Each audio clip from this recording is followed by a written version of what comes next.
emision mundësohet nga ISP Broadcast.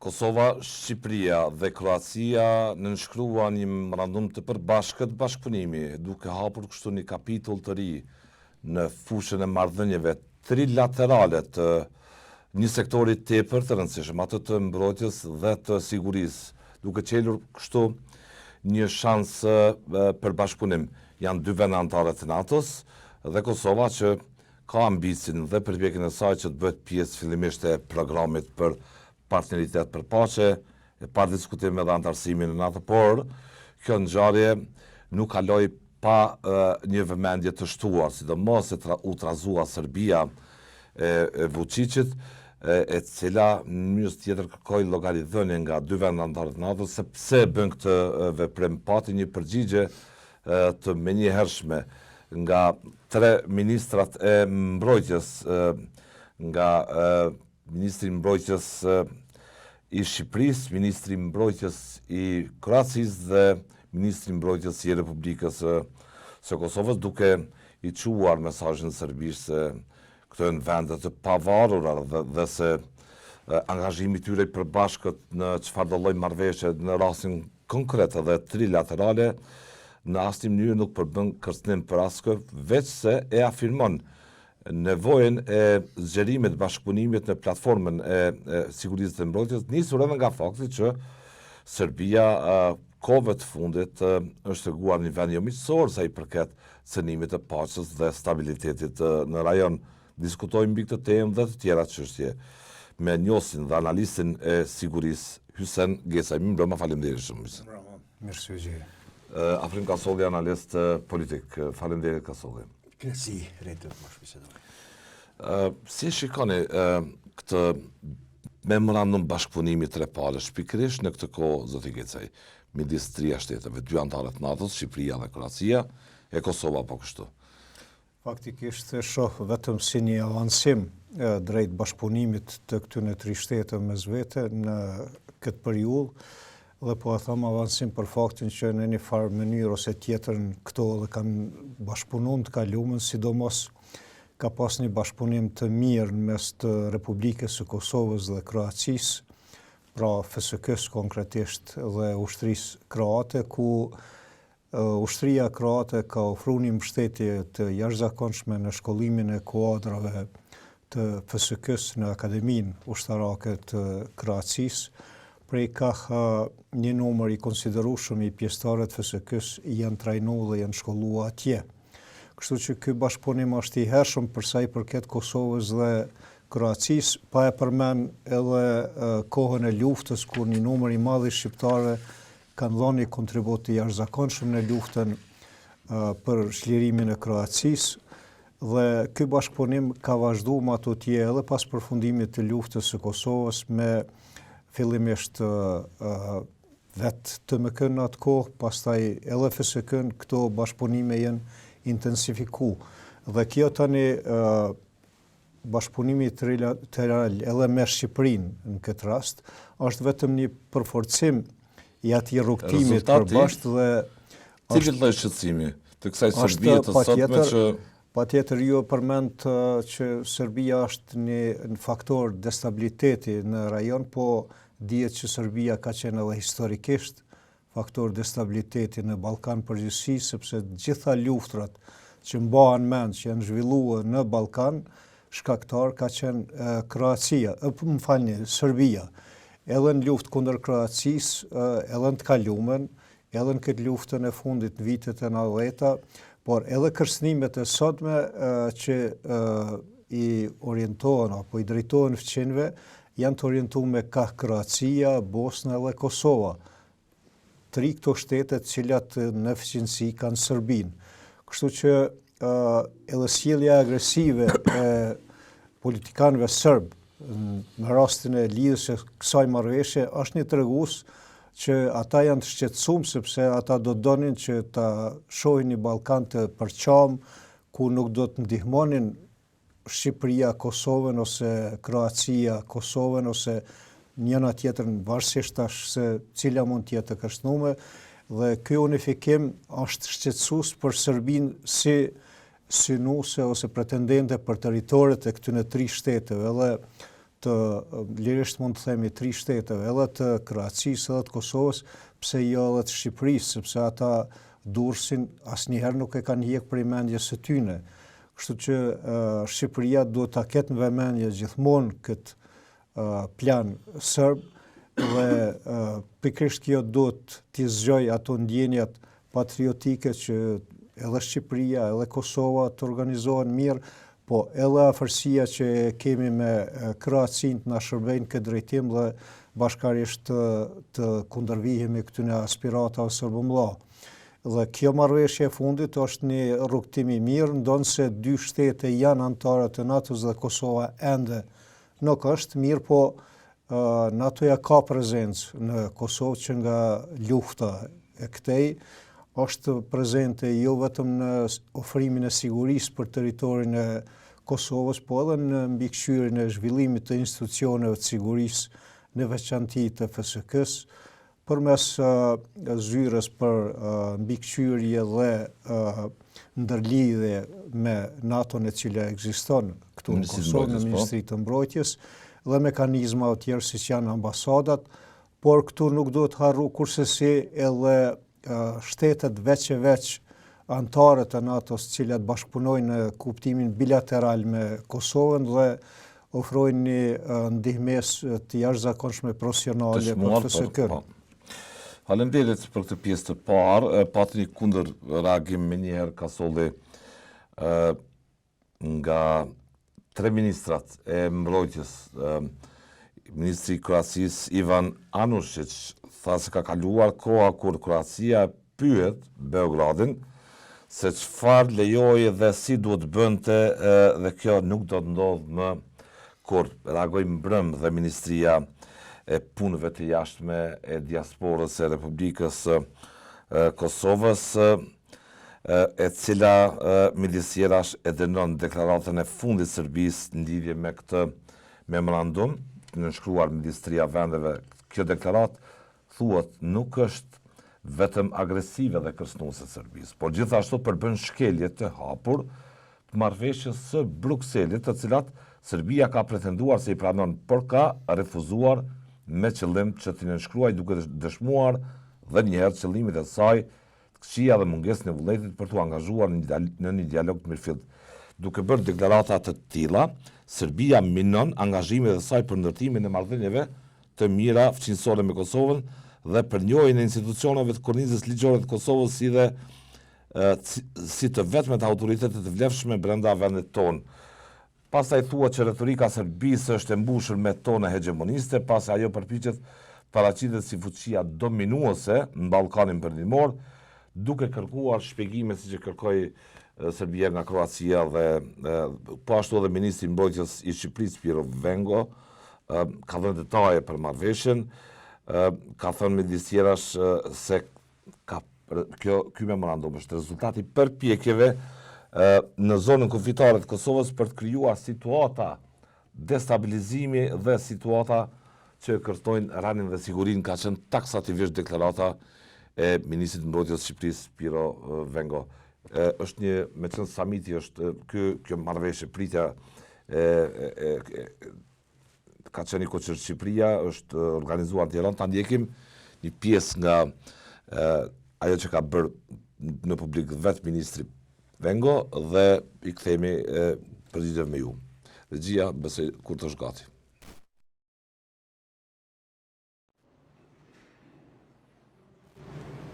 Kosova, Shqipëria dhe Kroacia ndajnë një vlerësim të njëmend, qoftë të kërcënimeve në rajon, qoftë edhe të rreziqeve që i kanosën Evropës Juglindore në këto momente të veçanta që nga pikpamja e sigurisë, që nga pikpamja e zhvillimeve në zonën lindore të kontinentit tonë, qoftë edhe nga pikpamja se si NATO-ja duhet ketë një vëmendje të posaçme ndaj rajonit tonë.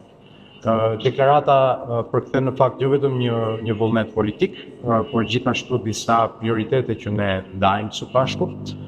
Kryesisht ka të bëjnë me rëndësinë që 3 vendet tona japin ripërtëritjes dhe ringritjes së industrisë ushtarake, dhe nevojën që në këtë shtyllë të sigurisë kombëtare të vendeve tona ne ta shpunojmë edhe më thellë edhe më gjerë. Kemi marrë vendimin që të kemi një bashkëpunim ndërmjet të 3 shteteve, një bashkëpunim i cili do të bazohet sidomos tek bashkëpunimi dhënies ndihmës tek pjesa e zhvillimit të industrisë së mbrojtjes, ndryshimit të përmbushjes të gjithë marrëveshjeve të cilat kemi përmosur deri tani dhe i kemi pasur në nivel shumë të lartë, por këto tani duam që t'i përmirësojmë edhe t'i përfuqizojmë dhe të ndajmë eksperiencën tonë të shtetit si Kroaci dhe të japim eksperiencën si pjesë e NATO-s dhe Bashkimit Evropian. Synimi i këtij bashkëpunimi nuk do të jetë asnjë rast kërcënimi i askujt.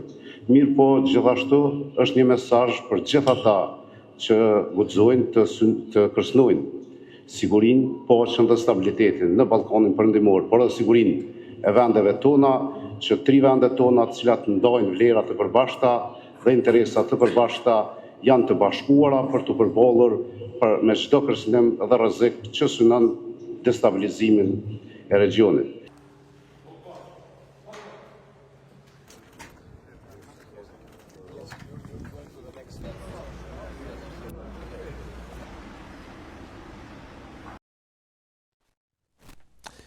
Ishte një video e transmetuar në platformën sociale të ministrit Vengo nga një ngjarje e cila nuk kaloi pa vëmendje.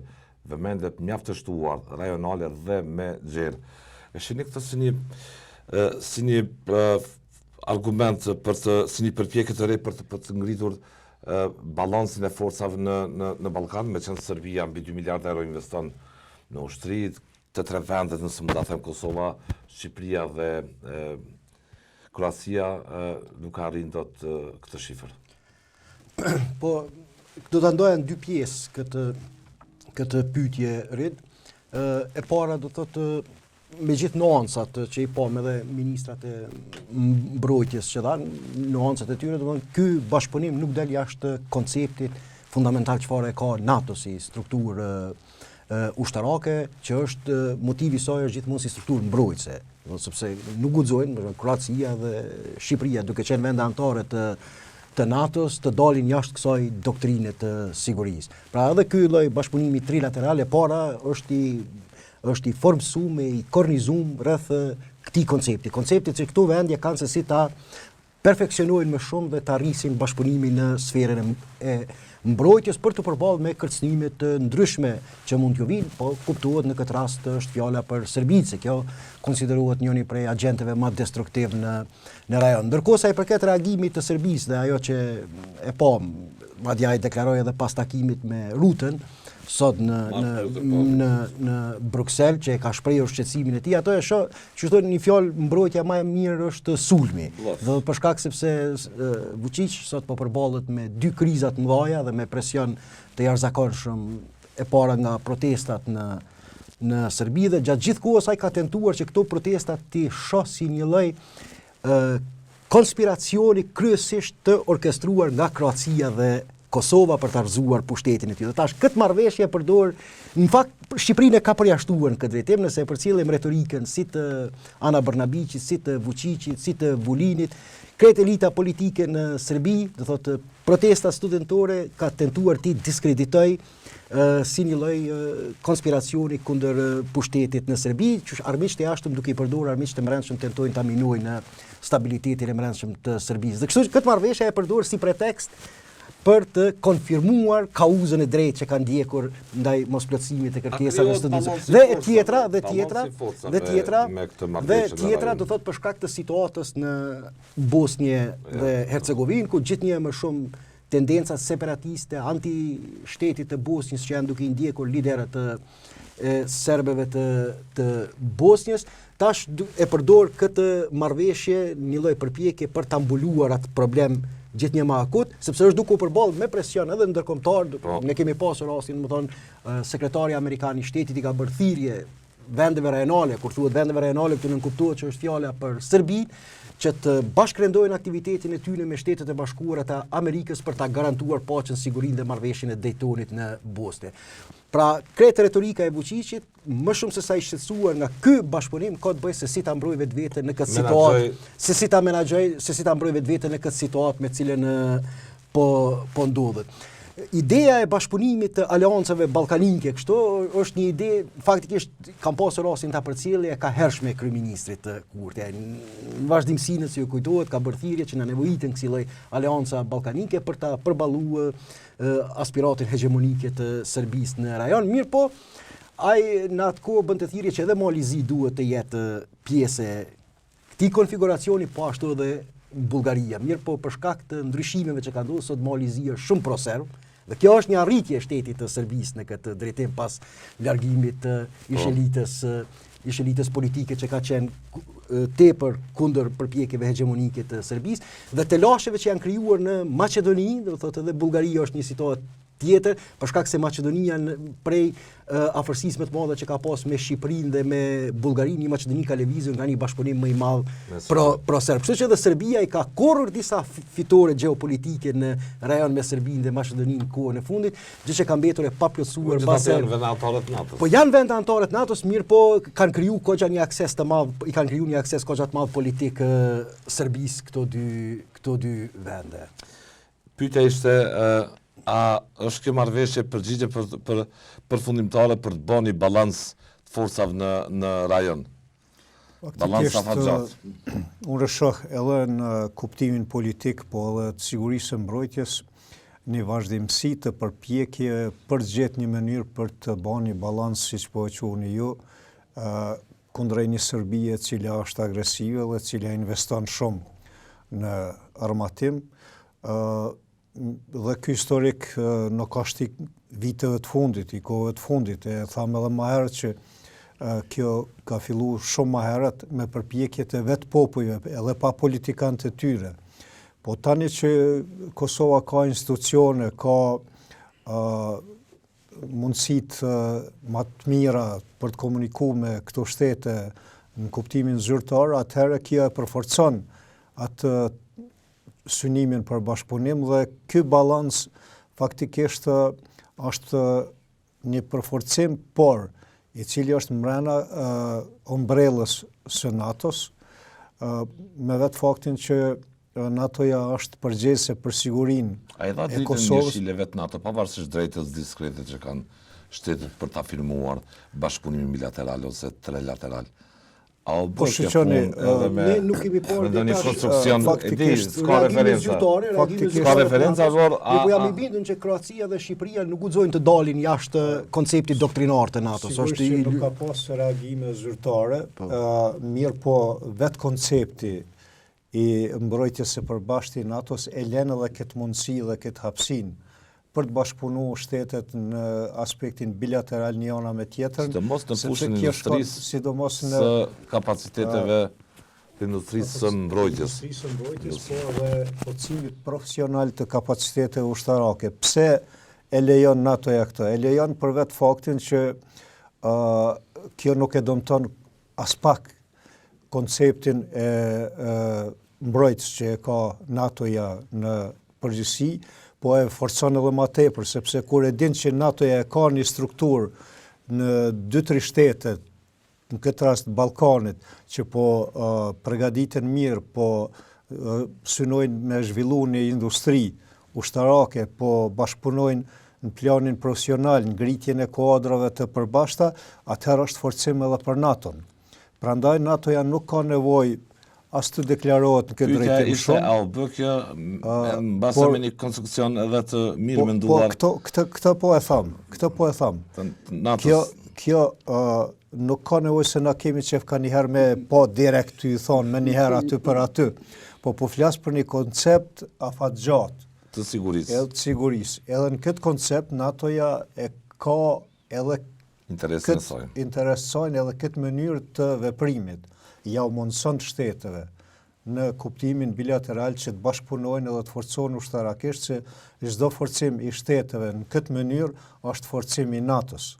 Përgjigja ishte direkt për Serbinë, apo për Rusinë në fakt, apo për proksin e saj Serbinë? Është për të dyjat. Është për dyjat.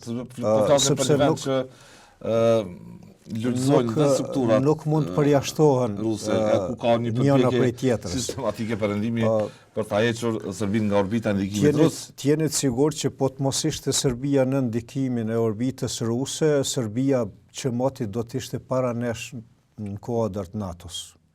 Mirë po me qenë se ka qenë kohë gjatë në ndikimin rus dhe me qenë se ka bë hapa të gabum në vitet e 90-ta, e që pasojat po ndihen edhe sot në Serbi, ku u përmenën edhe këto demonstrata ku për shumë vite, prej viteve të 90-ta dhe sot, ne e themi të 90-ta se ajo ka ndodhur më herët, mund kujtohen ato gjëra shumë mirë se një kohë gjatë kam qëndruar atje, pra në Beograd, dhe e di që nacionalizmi serb është ushqyer shumë më herët atje. Ka pas periudha kur ka rënë gjumë pak për shkak të presioneve politike të ish federatës dhe varësisht për kush ka qenë në krye të federatës, po nacionalizmi serb nuk është shu asnjëherë, po e fitoi atë situatë dhe atë mundësi që të ringjallët sërish me ardhin e Miloševićit në pushtet, dhe ai nacionalizëm i cili u ushqy aq gjatë nga vetë udhëheqësit serb, sot është shumë problem me rikthyje dhe me e kthy në normalitet politik, ku do të dukej edhe Serbia si një shtet normal dhe do të ishte pjesë e NATO-s. Prandaj janë gjitha këto angazhime edhe të faktorit ndërkombëtar perëndimor karshi Serbisë, ku me shumë kujdes i ofron Serbisë, saqë neve kanjëherë na duket sikur edhe po e ledhatojnë.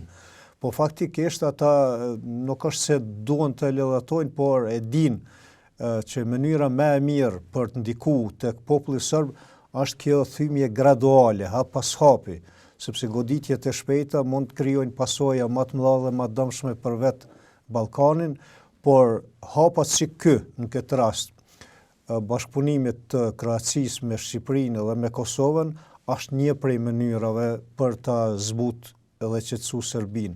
Hapi tjetër është që të mos kërkohet haptas dhe në mënyrë direkte rrëzimi i Vučićit nga pushteti atje derisa atje një opozitë dhe studentët janë çu kundër atij sistemi.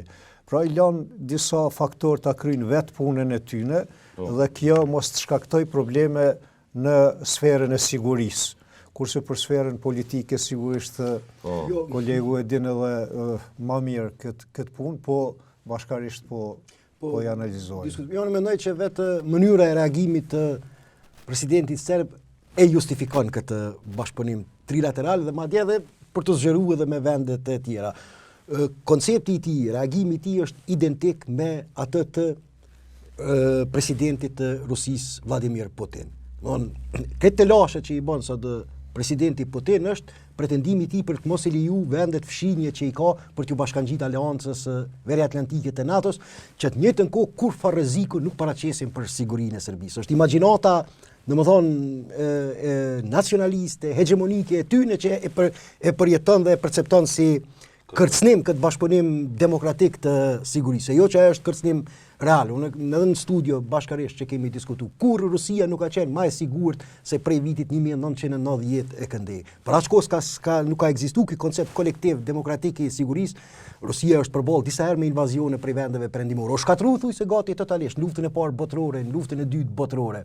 Vetëm siguria amerikane që është vendosur pas luftës së dytë botërore dhe që ka arrit klimaksin me fundin e luftës ftoftë ka bërë Rusinë të jetë e sigurt. Dhe gjithë invazioni, domethënë, cilët shtete ai domethënë sot i ka invaduar dhe ju bën probleme. Gjeorgjin, kur ju ka boftesa për të antarësuar në NATO, Moldavin po ashtu e man peng dhe sot kjo që po e shohim në Ukrainë me pretendim kryesor për të mos e lejuar për t'u bashkangjit të NATO-s. Pra edhe mënyra si reagoi Vučići është në njëjtat frekuenca konceptuale me atë të Putinit. Një aleancë për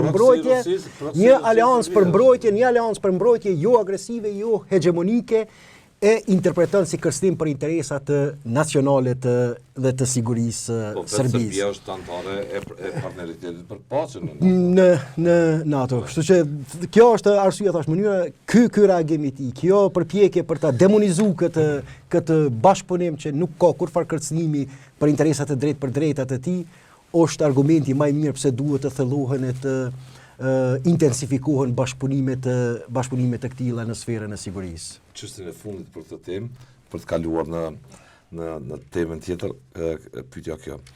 Gjithë rajoni i Evropës Juglidore ka qenë në ndikimin sovjetik, në kontrollin sovjetik. Komuniteti ndërkombëtar investoi duke etabluar demokracinë, duke etabluar sistemin pluralist politik, por asnjëherë Rusia nuk ka hequr dorë për të krijuar momente të razirash, momente tensionesh ndryshme për të demantuar alternativen që ofroi komuniteti perëndimor për të dhënë shans demokratizimit të këtyre vendeve. Sot Serbia duket se ka mbetur streha e fundit ku mund të lexojnë grupet militare e inteligjente ruse aty, dhe ekziston një shqetësim real se ato mund ta kontrollojnë edhe Vučićin e sodom, ose mund ta vënë në kërcënim. E shihni se këtë po e bën objektivisht me një plan të sofistikuar perëndimi, objektivisht për t'i mbyllur gjitha shanset, kanalet e një Rusie të këtillë çfarë sot, që të mos shkaktoj probleme të razirash me motivacione etnike dhe që ato të kthehen në ambicie për territore pastaj në rajon, sepse është qendrim taksativ i ministrit të mbrojtjes së Shqipërisë në mënyrë të qartë ka përmirësimi ynë dhe gjitha struktura aleat në fakt është se në zonën kufitare janë bërë disa përpjekje për të krijuar situata destabilizimi dhe situata që kërcënojnë rendin dhe po jo veç në zonën kufitare redi kemi pasur tash ata e kanë thoni qendër humanitare quhet qendër humanitare që e kanë në nishë para ajo është agentura e shpionazhit vigjilant që ti parandalojmë këtë situata në mënyrë të qartë shpreh se Serbia, këta nuk e thonë Rusia, po Serbia duhet ta marrë këtë përgjigje duke investuar të treja vendet në industrinë e mbrojtjes e kështu me radhë e sigurisë në përgjithësi. Po jo, na kemi për shembull në Nish, ajo quhet formalisht qendër humanitare gjë që është, po gjithë e dinë që s'ka të bëj kurrë me humanizëm në atë qendër e cila është drejt për drejt instrumenti Vučić nga elementet rus që mund. Unë mendoj se ka thyrje në sfond në prapaskena për rrugën se ka cilën duhet ta ndjek Serbia sepse po shihet që Vučić po tolerohet në mënyrë nga komuniteti ndërkombëtar. Nuk ka reagimet e evropianëve për protestat masive në Serbi. Është vërtet që nuk ka. Kjo e bën të dyshim mbase këtë situatën siç po tash mbase është edhe strategjike që e tha edhe kolegu bashkëbiseduesi që e tha që është strategjike që perëndimi do të shkojë gradualisht se si do t'i qaset, mirë po duke u bazuar edhe në media ndërkombëtare ne kemi pasur shkrime shumë kritike edhe ndaj qasjes që ka pas perëndimi në raport me Vučićin, për shembull gazeta Washington Post ku më herët me një artikull a dështuan politikat pajtuese të Bidenit në Serbi, ishte një artikull shumë thumbuese, shumë kritik ndaj mënyrës se si perëndimi është qasur dhe ka toleruar, dhe jo vetëm për shkak protestave të fundit, por në përgjithësi sjelljet e saj minuse destruktive në rajon.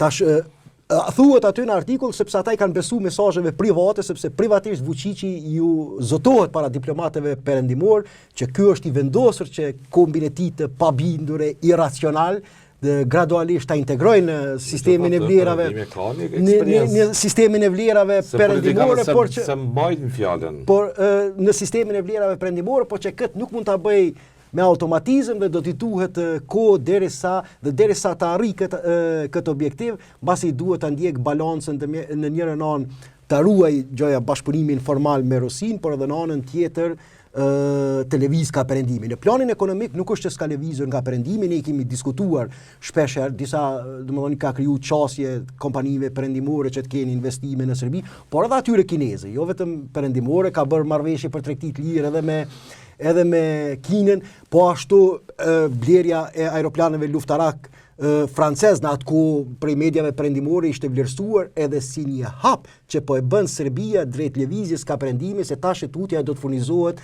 me mjete ushtarake edhe prej vendeve perëndimore dhe jo më vetëm prej Rusisë. Pra është kjo qasje duale që deri tani për arsye të ndryshme strategjike është toleruar. Por një bilanc duhet të ketë kjo qasje. Bilanci është pati rezultat deri tani perëndimi Po duke fatkeqësisht, mirë kuptuar kështu po them. Më dëgjoj Rita, të çështje destabilizuese. Problemi është që fatkeqësisht tash ne kemi edhe opozita çfarë është në Serbi që nuk është më e emancipuar politikisht sa i përket edhe në raport me Vučićin për çështjet e hapura që i kanë. Tash ti e ki për shembull Vučići po shfaqet si vetmi partner i besueshëm perëndimor në rastin e investimeve gjermane. Në rastin e investimeve gjermane, opozita dhe grupet ambientaliste protestojnë që nuk bën të ndodhë kjo, ndërkohë Vučići po shfaqet si partner i interesave ekonomike gjermane.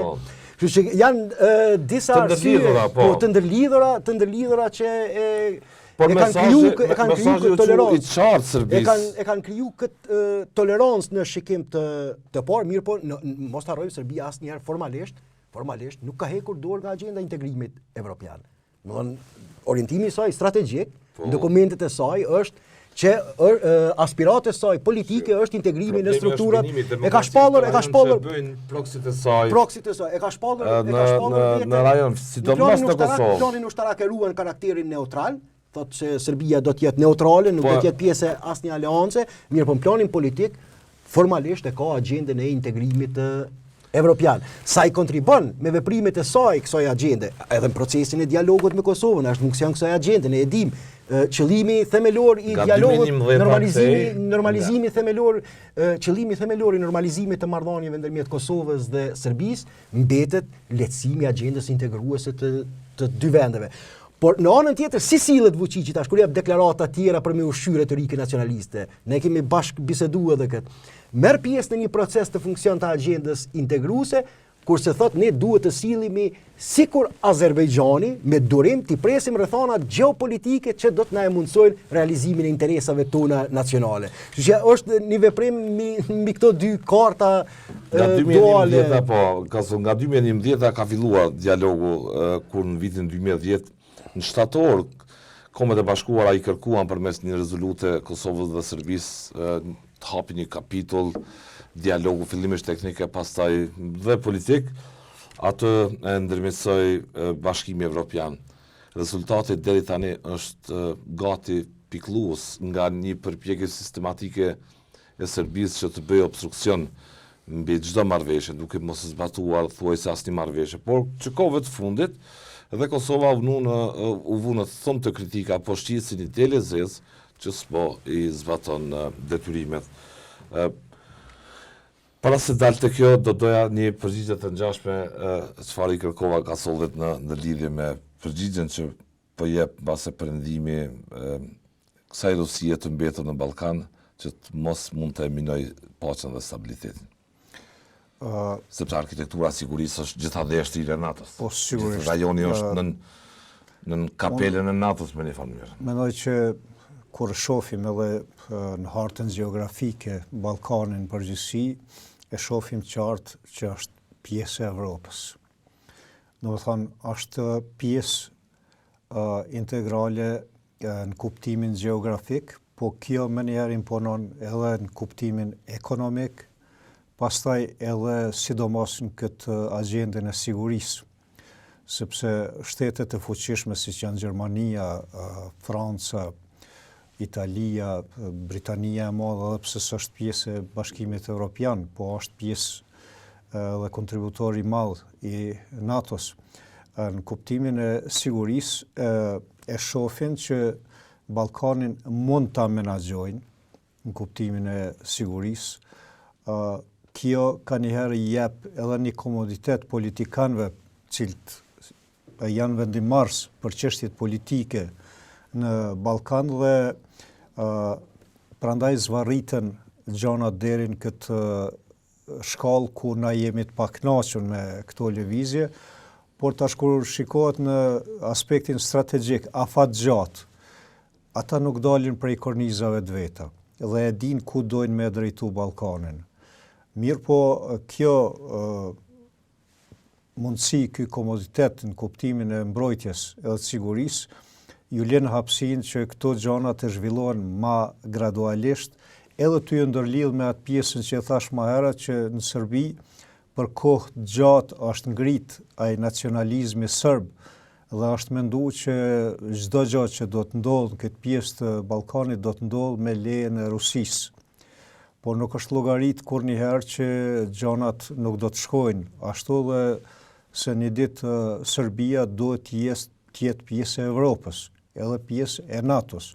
Unë jam shumë i bindur që në një të ardhme do të jetë edhe pjesë e kësaj, ju e përmend më herët që ajo është pjesë e partneritetit për paqe, edhe në këtë nivel nuk kishte me shku me bashkëpunu Serbia sikur mos synon të anej, po qaj nacionalizmi i përforcum edhe i jegër që sundon në Ballkan, edhe në opozitë, si që thatë ju, edhe në pozitë, tash i detyron leadershipin sërb të jetë tepër i kujdesshëm, të shkoj këtyre gjëra në mënyrë graduale, për ata janë mundu me rujt një neutralitet. Është një kontroll që Vučić ka mbi ushtrinë dhe inteligjencën, kontroll të plot. Ende ka një kontroll. Apo një pjesë të ushtrisë e kontrollon Rusia me elemente të saj.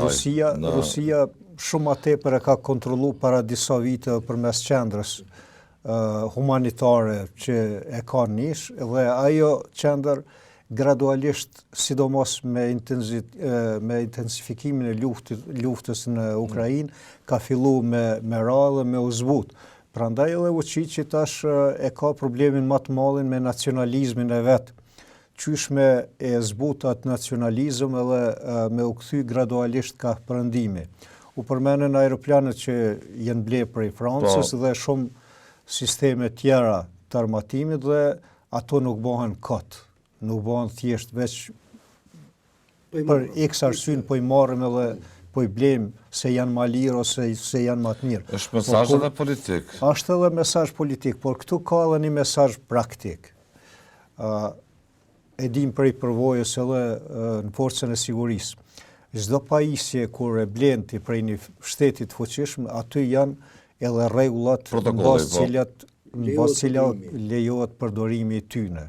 Dhe jashtë atyne rregulla nuk guxon me përdor. Dhe Serbia nëse llogarit që do ta shkel atë rregull, duhet ta harroj atë punë për shkak të vet sistemeve që i kanë elektronike e tjera. Prandaj kjo është një kthes graduale me një kujdes tepër të madh, e vetëdijshme që Rusia nuk mundet në pa kufi me mbrojt. Pa mund me situata pafundësisht e pa normuar, e pa përfunduar kështu. Jo, pafundësisht nuk do të mbetet. Sepse status quo-ja prodhon dhe kjo do të përfundoj. Paqartësi dhe tensione mbas trazira e kështu me radhë. Fillimisht e thash që këto kriza në Ballkan mund të menaxhohen prej NATO-s. Mund të menaxhohen. Ka tensione her pas here, ka kërcënime, mirë po ata po janë ngrejnë veshin ka njëherë, her njënit lider, her tjetërit lider, rre mirë, dhe që të mundesh me shku, ma knej nuk mundesh, si që patëm edhe na, si Kosovë, rastin me Veriun, shumë që ka tolerun, po një moment thanë urën zgudzo me qelë. Edhe nuk u qelë ura. Pse, krejt këto krizat e vogla, që bohan ma tepër për një marketing politik se sa për diçka praktike, reale, janë të menaxhueshme dhe të kontrollueshme. Ka kufit e kushtu në ato. Ka kufit. Po kur të vjen momenti që kërcënohet siguria në tansi dhe i nxjerr problem të madh NATO-s dhe shteteve perëndimore, atëherë ata vendosin çka guxon ti me bëu dhe çka zguxon. Shumë mirë e mbajmë mend gjithë. Pas lufte u vendos një administratë ndërkombëtare në Kosovë, prej UNMIK-ut kaloi në EULEX. UNMIK-u është prezent sa për sy e faqe, EULEX-i i ka pas do kompetenca, tash edhe ato i ka dorëzuar autoriteteve të Kosovës, dhe gradualisht kompetencat prej faktorit ndërkombëtar janë bardhë tek ne. E vetmja pikë e nxehtë që ekziston në veriun e Kosovës është ende e monitoruar rreptësisht prej faktorit ndërkombëtar. Dhe në një kohë kur dukej se situata po qetësohet në veri dhe po relaksohen ato raporte, shkoj duke u zvoglu numri i forcave të NATO-s në veri. Por në momentin që ndryshoj situata në teren dhe pat trazira, pat ndërhymje me njësit speciale, sepse në shpesh i ngatrojmë përdorimin e forcës. Nuk është e njëjtë sikur kur përdoren njësit speciale në një rajon caktuar, sikur kur përdoren njësit e përditshme të rëndomta që e mbajnë rendin dhe rregullin. Prandaj NATO-ja e përforcoi elementin 1244 të rezolutës 1244 sërish në veri, dhe kjo tregon një seriozitet të tyre që nuk lejojnë as Kosovën, as Serbinë, as këndo qoftë, sikur tash që i qunë mesazh qartë edhe Dodikut në Bosnë, që del një faktor të destabilizoj rajonin sërish. Dodikut, unë jam i bindun që këto shkelje... Ka flet arrest tashmë. Po, tashmë ka flet arrest, po e kam fjallën që shkeljet që për cilat e ka këtë flet arrest, kjo i ka ballën të kalumen. Mirë, po s'ka pas arrestim. Pse s'ka pas? Se është dashur një parapregaditje graduale, edhe koordinim gradual, edhe i faktorit ndërkombëtar, edhe vendor në Bosnë, derisa të harmonizohen dhe të arrihet një moment i volitshëm edhe politik edhe geostrategjik, kur mund të merret Dodiku Dodiku iku thu, shkoj Dodiku. Absolutisht po, bilëm se për të përprej, nëse të kujtohet rrit këto që sa për tha, para një javë, me sa duhet një emision, e kam thonë paka shumë këto frekuenca, thash unë,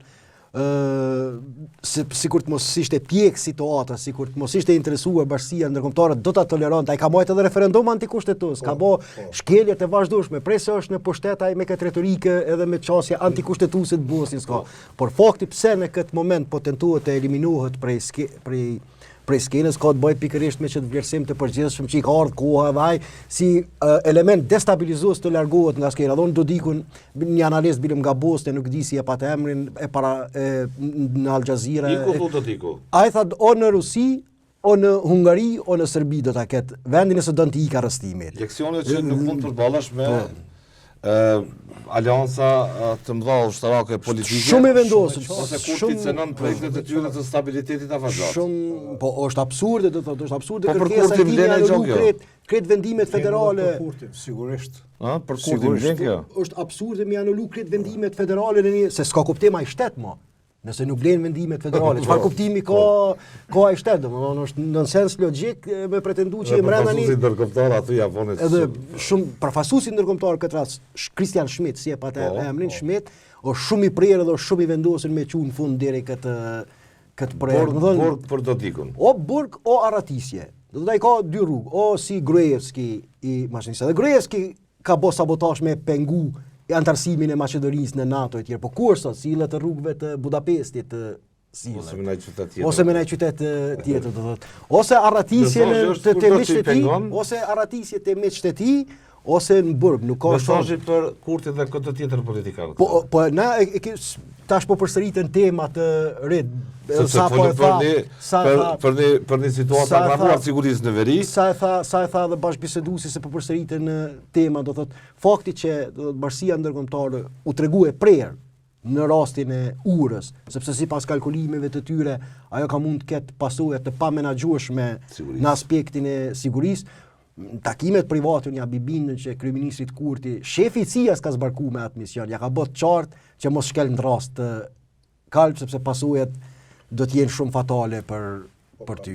Dhe jo vetëm për Kurtin, po shefi i CIA-s për drejtori për operacione për Evropë, se është shumë rëndësishme kur thuhet dikush prej NATO-s, mund të jetë me karakter politik, po kur të vjen dikush që merret me operacione, ai flet për gjëra konkrete. Nuk flet politika të përgjithshme, flet për gjëra konkrete. Këtu e ki gabim, këtë bëhet, po. I vizaton, po thon kuptimin figurativ. Ja ka thënë thu direkt? Po unë besoj shumë që ja ka thonë, kjo shifet më pastaj edhe në bazë të heshtjes asaj teme. Heshtje mortore e karakterizoi më urën. Por ne si shqiptar, edhe si qytetarë të Kosovës në përgjithësi, po them, na mund të marrim një mësim të mirë prej Bosnës. Pse mund të marrim mësim të mirë? Nëse e përcjellim historikisht ngjarjet në Bosnë, kur ka ndodhur lufta në vitet e 90-ta deri në 95-ën. dhe atje është vendos një administrator ndërkombëtar, thuja se sikur me vendos një mret. Si prins viti në Shqipëri. Si prins viti në Shqipëri, dhe sjell vendime. Kurse Kosova pas luftës ka pas institucione ndërkombëtare, po i ka pas shumë ma demokratike dhe ma liberale. Ka qenë në fillim Kushneri që ka qenë pak Hans Hakerupi ishte Hans Hakerupi ishte me pak liberal. Po, ma pak ka qenë ai, por këta kanë qenë persona që në fillim e kanë mbikëqyrë zhvillimet e përgjithshme në Kosovë, po me njëherë është pa që në Kosovë mundet ma ndryshe. Edhe u instalun disa institucione bukur shumë demokratike, po nuk ka qenë e mundshme të merret me njëherë ajo që do të donim. Pse s'ka qenë e mundshme? Sepse na për shumë vite kemi jetu në një shtet me një sistem krejt ndryshe, socialist.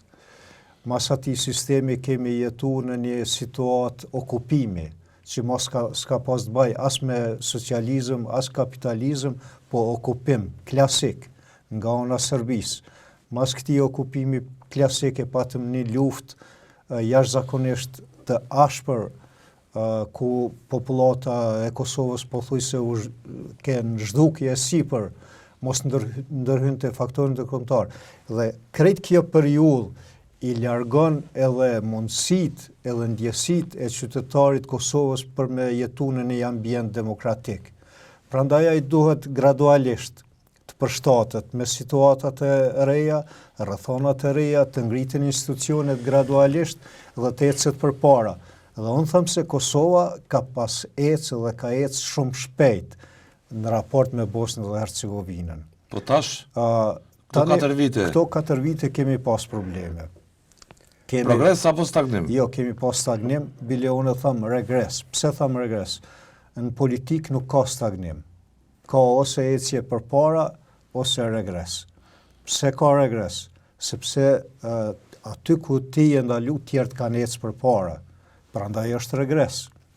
Dhe ne kemi pas regres këto vite. Kemi bo hapat gabum, kemi mendu që po i zgjellim disa problemet tona të sigurisë me kapacitetet tona që i kemi gjithsesi me polici. Është ditë se që ajo polici është trajnuar prej kohës së UNMIK-ut si shërbim policor i Kosovës në atë kohë. Pastaj edhe policia e Kosovës është ditë që janë trajnu mirë ata dhe mund të abojnë atë detyrë. Ata kanë mujtë këtë detyrë të njëjtën me bëjë dhe para 7-8 vjetë. Por kur njëherë nuk është në rregull me u përdor institucionet e sigurisë në shpërputhje me vendimet politike. Dhe jo vetëm me vendimet politike vendore, po tash edhe ndërkombëtare, se jemi arkitekturë ndërkombëtare sigurisë. Mjaft të bëmë mjaft akulti. Dhe bilanci është? Bilanci Kosova në masa ndëshkuese? Në masa ndëshkuese, po se po, është shqetësuese ajo, se është edhe humbje paras, edhe dobësimi i ekonomisë, po është shumë shqetësuese kur humb besimi tek partnerët. Ajo për mua është shkatërruese. Sepse masat ndëshkuese, ekonomia ato mund të rigjenerohen e riparohen disi, megjithëse ajo është humbje se kemi mujtë. Si edhe vendim politikisht është për një vend për cilin kanë investuar, janë hisetar të këtij realiteti. Faktikisht janë hisetar të mëdhej. Pse? Merrni vetëm sot NATO-n, gjithsesi KFOR-in Kosovë. Kosova nuk e jep asnjë cent për këta ushtarë të NATO-s këtu në Kosovë. Kurse këta e bojnë sigurinë e shtetit. Hapësirën toksore ajrore? Hapësirën toksore dhe ajrore, po edhe sigurinë e brendshme. Ju e dini shumë mirë që para disa viteve, edhe pse Graçanica është ngjit me Prishtinën këtu, edhe është në pjesën jugore të asaj pjesës problematike të Kosovës, nuk e mujt me kaluë si qytetari i lirë. Po fal angazhimeve edhe të drejt për drejta të NATO-s, edhe të UNMIK-ut, edhe të ULEX-it, edhe faktorit vendor politik që i koordinoj punë të mirë, pjesë tjera u qetësuan. Edhe me të problematike vetëm ajo pjesë ku është e lidhur direkt me Serbinë. Dhe tani i erdhë rradha edhe asaj që të zgjidhet. Dhe unë befasona shpesher edhe tek politikan në radhë të parë, se politika në fakt imponon edhe mendësin tek qytetari. Kur një politikan del me një qëndrim caktum, pjesa dërmuese e qytetarëve që e kanë votu, menojnë si ai pastaj. Dhe kur ky i orienton ishte se s'po na lën tuaj të kur i orienton gabim, të mbarrim sovranitetin. Kur i orienton gabim, populli gabim ka me të mbështet, sepse të ka votu për me udhëheq, të ka besu, dhe të hjeket ai besimi dhe të kuptohet që ti po manipulon me ta, shkon një kohë e gjatë. Kjo është ty në ndodh neve, edhe në këtë moment, në Kosovë. Prandaj është dashur me pas shumë kujdes sepse investimet janë tepër të mëdha të Bashkisë Ndërkombëtare në Kosovë, pavarësisht deri tash nuk kanë kthyer për shembull me të kurzu, sikur që ndodhi rastin me Ukrainën, a me mineralet ti mu këne, ndash me të një mu këtu, këtë nuk ne ka bo kërkush. Ana tjetër e lidha qëllimisht me Bosnën. Bosna prej viteve të 90 deri sot ende e ka problemin shumë më të keq mrena të sigurisë se sa na. Dhe na tash dalim edhe thojmë s'po na le Bashkia Ndërkombëtare se na e kishim ndreq. Po mos ishte Bashkia Ndërkombëtare s'kishim mujt me bë asgjë ta. Në platforma sociale, po nuk bajtua Gecaj me formulimin stagnim dhe regres në raport të vendet tjera, progres, por jemi në pritje të formimit të institucioneve të reja. Ta vazhdoj qatë logjik, dhe thot, këtu bilëm nuk ka nevojë hiç edhe me spekullu, ne kemi pas deklarime, por ato kur u krijonin ashpërsi ndërmjet qendrave të pushtetit në Kosovë, deklarime të vet presidentës Osmani ka thonë që unë kam shpëtu Kosovën se pasojat kanë pas me qenë edhe më të mëdha, dhe ka thonë që unë kam shpëtu lider të caktuar por mos me u fut në listë të zezë. E që ka të bëj pikërisht me që to për shkak të tensioneve në veri. Edhe unë mendoj që edhe e kam thonë edhe këto rreth edhe po e përsëris, ka qenë vetëm një fat që i kanë ndihmuar kryeministrit Kurti, dhe sa i përket veriut, sjellja agresive, nacionaliste e bandave nga Serbia kur u lëndun ushtarët e KFOR-it. Ajo ishte një lloj fati që i ndihmoi kryeministrit Kurti dhe e shfryzoi situatën dhe situata u kthye në favor të tij që pasojat mos jenë më të mëdha për Kosovën, sepse gjithëve na kujtohen skenat kur generali amerikan, nuk më kujtohet emri, u drejtu njërit prej përfaqësuesve të listës serbe aty, tha që edhe nëse një herë përsëritën skena tilla, tha ti dije që do të kesh personalisht do të kesh punë me mua sepse u lënduan 10 ushtarë të KFOR-it edhe sot i vujnë pasojat, do thotë janë duke gjymtuar. Pra do është bërëm edhe ajo se ultimatum dhe më kujtohet edhe qartë në Bramin konferencë për shtyp, Aleksandar Vučić e ka konsideruar dëmtim të interesave të serbëve që të konfrontim të serbëve me KFOR-in, edhe me NATO, do thotë nënkuptohet. Kështu që kjo i ndihmoi Kurtit, do thotë që pasojat mos jenë shumë më serioze për ta, edhe tash nuk e di sa është e vërtet, po e marr edhe këto sepse këta prej qeverisë askush nuk e ka demantu deklarimin e presidentës Osmani që gjaja dhe ajo është angazhuar që masa sankcionuese dhe lista e personave, domethënë persona që kanë pas futen në listë të zezë, si pasojë ka mund të jetë shumë ashpër të mos ishte kontributi i saj dhe bashkëpunimi me amerikanët për me pengu këtë skenar ma të dëmshëm e ma me pasoja serioze për Kosovën. Pyetja e fundit, tema e fundit, çështja e fundit në fakt është Kosova është me institucione, që më thonë, që po e përfundojnë këtë mandat kushtetues, sapo deputetët e Kuvendit të japin mandatin, betimin e tyre, qeveria më është në detyrë. Konsiderohet në detyrë. Kryeministër mund të jetë në detyrë mbasi zoti Besnik Vislimi derisa të zgjidhet qeveria e ri. Sa është më rëndësi dhe sa është realisht terren politikisht të mundshëm që të formohet një qeveri e shpejt nga Kurti apo nga opozita. Po tash sepse po na do të updatojmë çdo ditë situatën, meqense po ka takime të opozitës më shumë mes vete.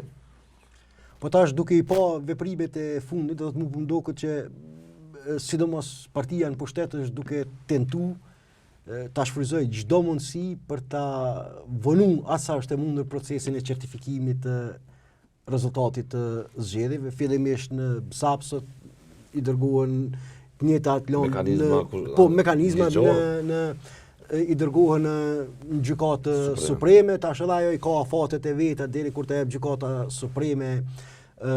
Aktualisht do thot nuk e di, nuk e kam qartë, është e vërtetë që kemi pasur sipas informacioneve mediale takime ndërmjet konfirmoi Lutfi Aziri, takime ndërmjet përfaqësuesve të partive opozitare, por që nuk ke shumë entuziast nga ndonjë formë apo mundësie bashkëpunimit ndërmjet këtyre forcave politike për ta krijuar një koalicion qeveritar. Unë tash duke u bazuar në ato që janë deklarime zyrtare, Aleanca mbetet konsistente në qëndrimin e saj që është e gatshme ta jap mbështetjen për secilën prej partive opozitare.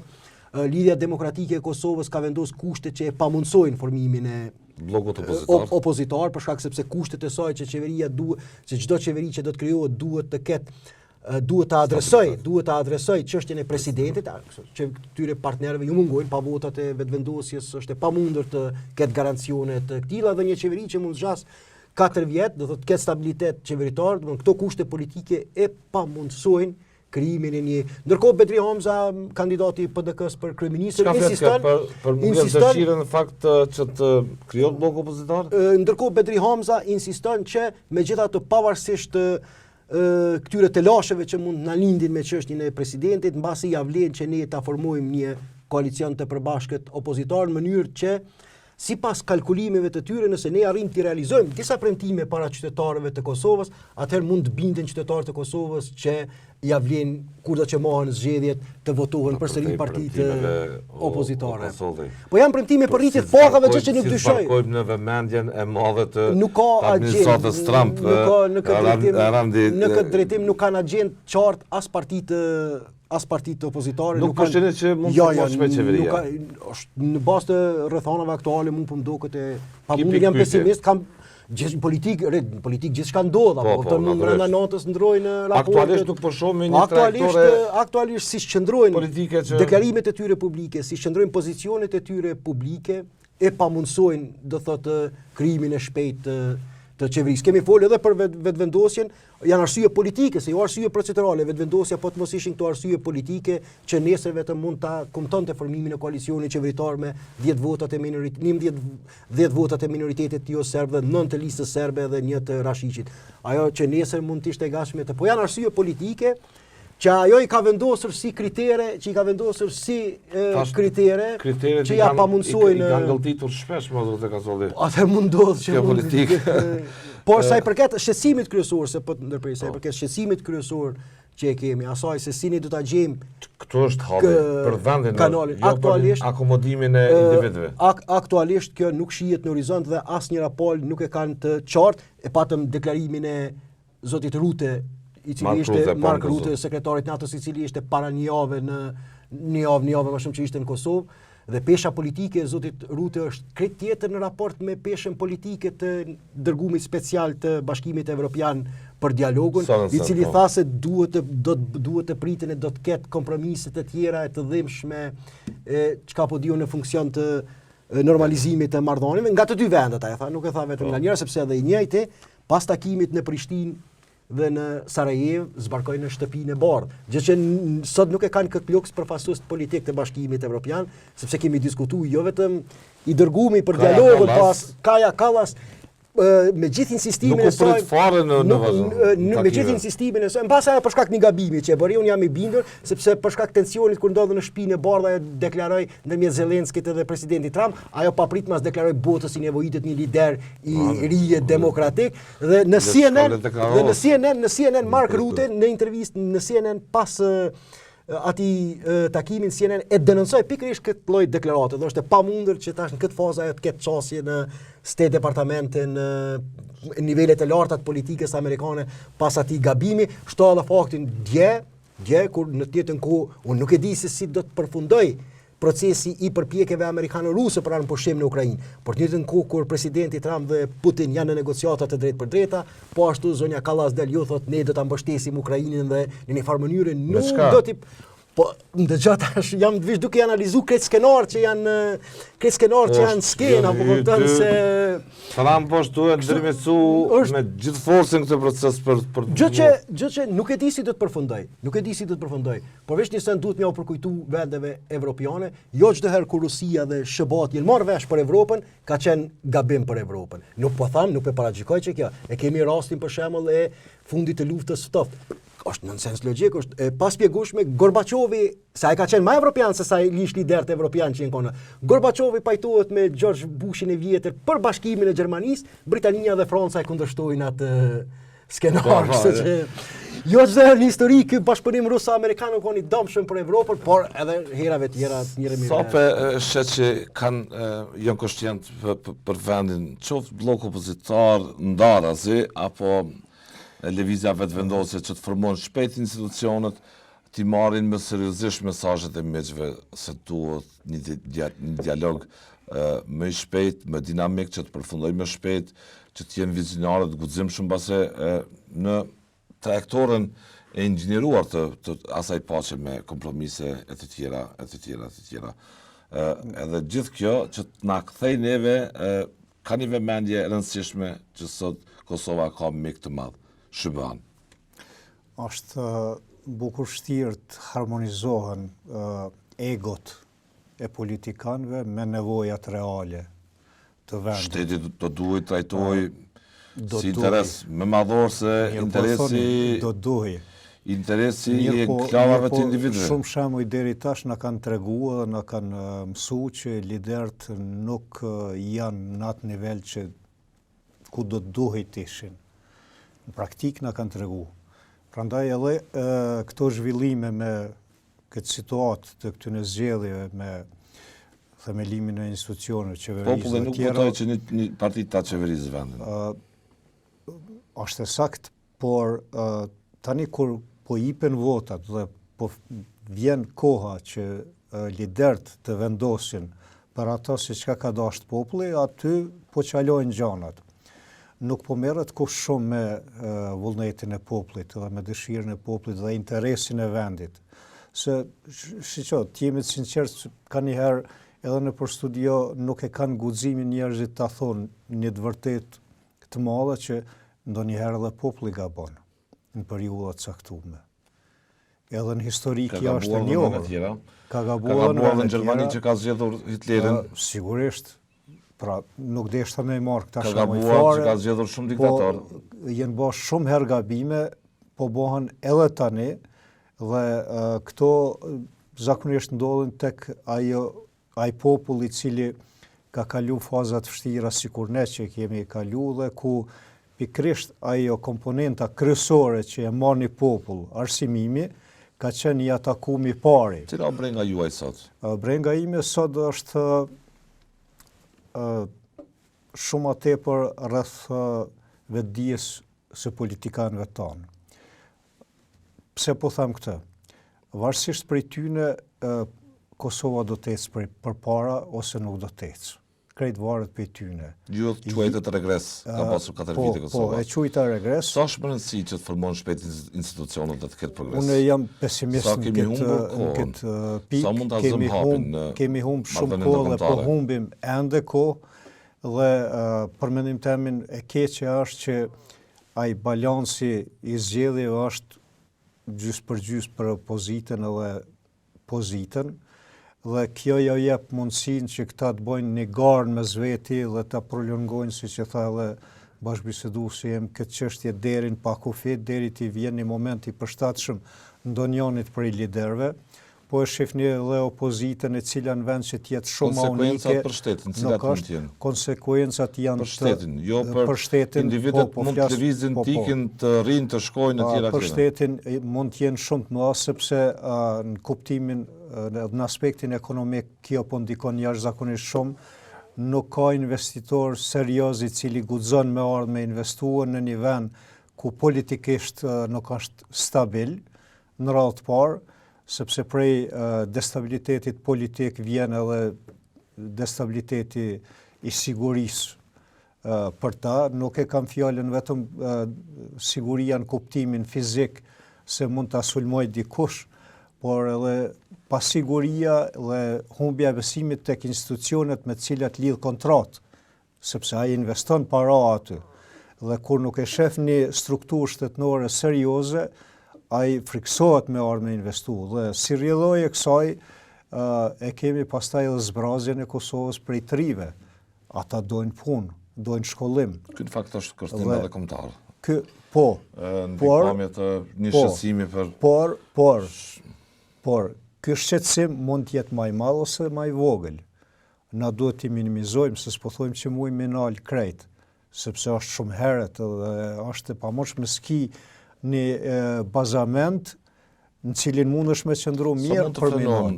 Projekte që kanë bënë me tranzicionin e FSK-s afati prej dhe gjithë vitesh, nëse kemi vënim, qa me thonë të etablimit të zgjedhjes së institucioneve që kanë dalë nga vota e nënshkurtit. Deri në 2028 është afati që Kosova ta përfundoi këtë fazë të tranzicionit, konsolidimit saj. Atë kemi të zbarkuar miqt më të mëdhenj të NATO-s që mi këshyn atë proces, pavarësisht që Kosova pati një mas dënimi me defender ushtrimet aty. Isha të ndërlidh gjitha këto komponente, edhe të rinia e cila largohet prej këtu, po ajo rini pastaj ndikon edhe në forcën e sigurisë. Pse kush do me shku me shërby atë, do të rrit me shku me shërby. Edhe në polici, edhe në FSK. Dhe këtë destabilitet ekonomik edhe politik, nëzit shpërnguljen e të rive prej veni. Kjo shpërngulje lën pasoja për organet e sigurisë edhe institucionet e shtetit përgjithësi. Dhe këto shkojnë zinxhir, lidhen me njëna tjetrën. Sot kemi veç kanë fillu problemet me FSK-n për regrutim. Dhe kur ka këso problemesh, ka stagnime, pastaj edhe në raportet bilaterale me shtetet tjera, kur ne i dërgojmë kadet për shkollim, kur nuk kiti kadet me i dërgu dikun të indjen ato pasoja mrena strukturës tënde. Përfundimi është që një neglizencë e këtil ose dëshirë e dikujt për pushtet vendit po i kushton shumë. I ka kushtu edhe deri sot, po sidomos në këtë periudhë kur ka një krizë përgjithshme globale, edhe ekonomike, edhe të sigurisë, sidomos një pasiguri totale, edhe pasardhjes së Trumpit në pushtet i cili ka synimet e veta direkte, të orientume, ka qarqe të caktume, për neve si popull i vogël mund të kemi pasoja të mëdha. Për popujt pak më të mëdhenj, më të fuqishëm si Gjermania, Franca, këta është një çështje tjetër. Unë jam optimist për Evropën faktikisht. Se thulli po sillen sikur kanë çantën me telekomandë të armë bërthamore? Po thuj se ashtu po sillen, ose e kanë kriju një bindje që na jemi të pafuqishëm, hajde të grabisim çka të mujna mrena qësaj sofrës të vogël, se për gjonat e mëdha janë tjertë. Vendosin tjertë. Po Trump është saktë që vendosin tjertë. Po ti nuk guxon me ulshu në atë nivel sa me kriju një distancë me ata të fuqishmit që vendosin për këto çështje të mëdha. Është kriju për fat keq. Po duhet me u rikuperu, edhe ka qenë moment i mirë dhe jashtëzakonshëm ardhja e Trumpit në pushtet, që ajo zbrasi që është kriju më herët në kuptimin bilateral me SBA-t, me u kompenzu. Sa për shpetu? Mirë po unë nuk po shoh as prej presidencës, as prej qeverisë, as prej Ministrisë Punëve të Jashtme, që është ju angazhu në këtë drejtim. Dhe kjo është keq për neve. Nuk është keq për Amerikën edhe Trumpin, se ata mirë i kanë punë. Ka shqetësimet e tjera. Po ata kanë shqetësime shumë të mëdha, por duket që kjo nuk bën fare për shtypje. As formimi i shpejt institucioneve, as adresimi i çështjeve më jetike që ka sot Kosova në pikpamje të shtetmarrimit, marrëdhënie ndërkombëtare, elefantin në dhomë figurativisht, por as në fushat nuk mor kusht me këtë temë, as opozita, as qeveria. Ndërtua narracionin pas luftës me njëherë në kontakte me ndërkombëtar, qofshin ushtarak ose politik, kur u takojshim, me atë optimizmin e asaj kohe, po flas që kishin ndërkombëtarët edhe raportet me popullin ku e shifshin një popull shumë pro-europian, edhe ata ishin të motivuar edhe ishin optimist edhe kishin një farë besimi që ndoshta Kosova do të jetë një farë Izraeli i Ballkanit, me atë optimizëm edhe ecje që fillojnë atë kohë. Po sot? Mirë po fatkeqësisht sot është plotësisht e kundërta. Ka solli për fund fare. Kalon një orë. Jo, po kemi të vështirë të ndërtojmë edhe vlerësim publik kush mund ta bëjë qeverinë me kë, sepse edhe midis vetë opozitës Gecaj ka s'po them plasaritje, po ka pikpamje të ndryshme që e bëjnë të vështirë rrugën. Ka frike, ka ankthë, ka mosbesime, do thotë ne jemi të e pagu tash edhe këto kriza jemi të e pagu një lloj fature të sjelljeve paraprake. Edhe po edhe ambicieve dhe asgjë nuk është rastishme në këtë drejtim në politikë, do thotë ky përkeqësim, ky thëllim i krizave politike, sociale është veç pasoja e mënyrës se si jemi sjellur deri tash, e që ka rrezik të futemi ta vazhdojmë këtë rreth vicioz dhe të ardhmen me pasoja të paparashikueshme. Larg asaj, nuk tham në këtë idenë që Serbia do ta pushtoj Kosovën ose diçka. Po dhe s'ka nevojë, se fitoria më e madhe e Serbisë është ty më të lënë çet pozicion për mos me lëviz tutje. Do të kur gjë nuk i duhet më shumë nëse ne jemi në çto raporte të tjetërsuara, siç thamë edhe me Shtetet e Bashkuara të Amerikës, me perëndimin e me fatkeqësisht apo ne jemi sot në një situatë që mediat ndërkombëtare kanë shkruajtur. Ne jemi në një situatë ku Kosova nuk ka tash aktualisht e ka një ambasadë në SBA, po nuk ka asnjë lloj forme tjetër të krijimit të bashkëpunimit me administratën e re Trump, siç janë lobet e kompanitë e ndryshme që kryjnë këtë punë, ndërkohë Serbia i ka 5-6 aktualisht në Washington dhe kjo nuk është diçka për me trajtue me indiferencë një farë mënyre. Janë shumë tema tjera apo kupton që mund të hapet dhe ta kryeministit tash. Jo, këtë kryeministrit nuk mund më ta dhanë apo kupton. Mund të jetë jashtë rrethit që kanë kandiduar. Edhe që kanë përsërit disa herë, do thotë kjo thirrje që na po e bëjmë nëpërmjet studiove televizive, hajde për kom thonë ignoroni thirrjet e afrimit, ignoroni thirrjet e këtij e të atij, apo ty sot ish diplomat të Shteteve të Bashkuara të Amerikës që kanë qenë të involvuar në procesin e Kosovës, janë duke na bë thirrje vazhdimisht që ta rimendojmë, ta ridizajnojmë, ta zëmhapin në këtë bashkëpunim me administratën e re Trump. Sa më shpejt që mund. Kështu që kjo është duket se nuk merret shumë seriozisht. Po merret, nuk po shohim asnjë indikacion në këtë drejtim. Jo veç i krijojnë favore, prapë ta mi krijojnë favore apo kupton edhe akses të plotë shtetit të Serbisë. Dhe në fund, nëse ne mendojmë tash prapë po kthejna te motivi për cilën i këtij bashkëbisedimi.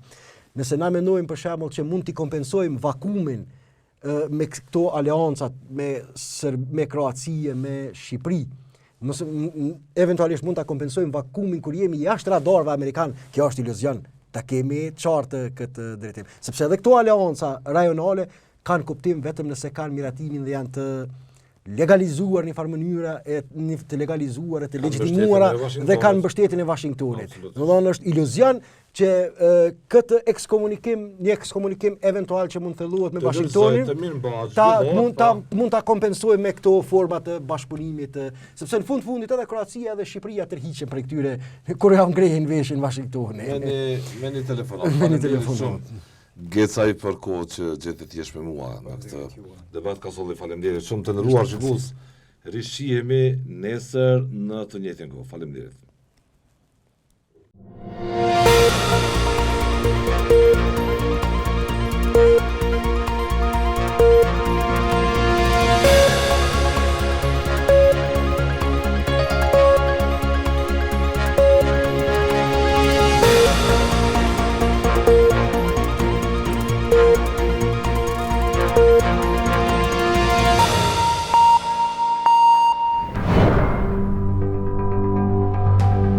Ky emision mundësohet nga ISP Broadcast.